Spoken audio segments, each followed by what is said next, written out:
ഗോൽഗോഥായിലെ പരമയാഗം, സിഹിയോൻ ശാലയിലെ തിരുവത്താഴം. ആദത്തിന്റെ കല്ലറ. കാൽവരി മലയുടെ നേരെ ചുവട്ടിലുള്ള ഒരു കൊച്ചു കപ്പേള, പഴയൊരു ഗുഹയായിരുന്നു ഇത്. കാൽവരിയുടെ മുകളിൽ നിന്ന് പാറ പിളർന്നതിൻ്റെ വിള്ളൽ കാണാം. ആ വിള്ളലിൻ്റെ തുടർച്ച നേരെ താഴെ ഈ ആദാമിൻ്റെ കല്ലറയിലും കാണാം. ആദാമിൻ്റെ കപ്പേളയുടെ നടുക്കുള്ള അൾത്താര മെൽക്കിസദേക്കിൻ്റെ അൾത്താരയാണ്. അതിൻ്റെ പിന്നിൽ ചുമരിൽ ഒരു സ്വല്പം ചതുരത്തിൽ ചില്ലിട്ട് വെച്ചിട്ടുണ്ട് ഈ വിള്ളൽ കാണാൻ വേണ്ടി.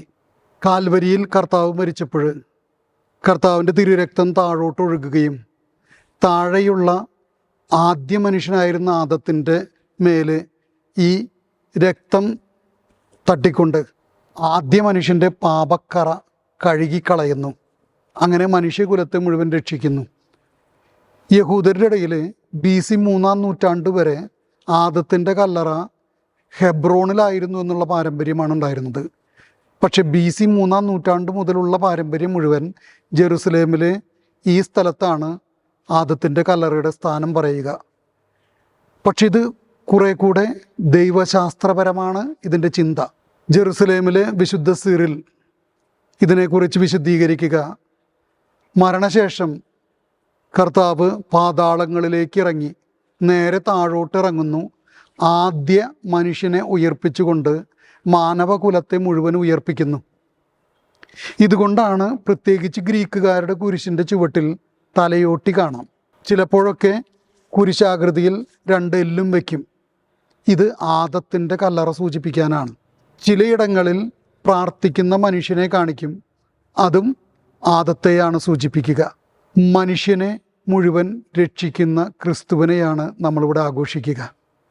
ഈ കപ്പേളയുടെ 2 വശങ്ങളിലേക്ക് കയറി ചെല്ലുന്നിടത്ത് 2 വശങ്ങളിലുള്ള ബെഞ്ചുകൾ, അതിന് താഴെ പണ്ട് കുരിശുദ്ധ കാലഘട്ടത്തിലെ രാജകുമാരന്മാർ ഗോഡ്ഫ്രീ ഓഫ് ബുള്ളിയോൺ, ബാൾഡ്വിൻ ഒന്നാമൻ ഇവരുടെ കല്ലറകളാണ്. അതിനോട് ചേർന്നുള്ള ഗ്രീക്കുകാരുടെ ട്രഷറി, അതിനുള്ളിൽ വിശുദ്ധ കുരിശിൻ്റെ 2 വലിയ കഷ്ണങ്ങളുണ്ട്. പഴയ കാലഘട്ടത്തിലെ മീത്രകളുണ്ട്, വേഷവിധാനങ്ങളുടെ തുണികളുടെ ബാക്കികൾ, പത്രോസിൻ്റെ വാളിൻ്റെ അവശിഷ്ടം, അങ്ങനെ തുടങ്ങി ഒത്തിരി നിധികളുള്ള ഒരു ശേഖരണിയാണത്. ആദത്തിൻ്റെ കല്ലറ മാനവകുലത്തിൻ്റെ മുഴുവൻ രക്ഷയുടെ ഓർമ്മയാണ്. ദൈവം തൻ്റെ ഛായയിലും സാദൃശ്യത്തിലും സൃഷ്ടിച്ച മനുഷ്യൻ പാപം ചെയ്ത് ദൈവത്തിൽ നിന്ന് അകന്നു പോയപ്പോൾ ദൈവം മനുഷ്യനായി അവതരിച്ചത് അവനെ വീണ്ടും അവൻ്റെ ആദിമ സ്വഭാവത്തിലേക്ക്, ദൈവിക ഭാവത്തിലേക്ക് തിരിച്ചു കൊണ്ടുപോകാൻ വേണ്ടിയാണ്. ഈ കല്ലറ നമ്മെ അനുസ്മരിപ്പിക്കുന്നത് അത് തന്നെയാണ്. ദൈവികരാകാനുള്ള വിളി.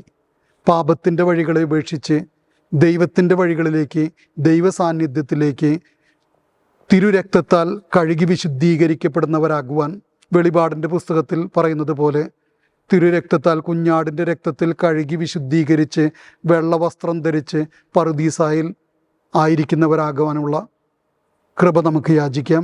ഈശോ മിശിഹായ്ക്ക് സ്തുതിയായിരിക്കട്ടെ. ഗോൽഗോഥായിലെ പരമയാഗം, സിഹിയോൻ ശാലയിലെ തിരുവത്താഴം.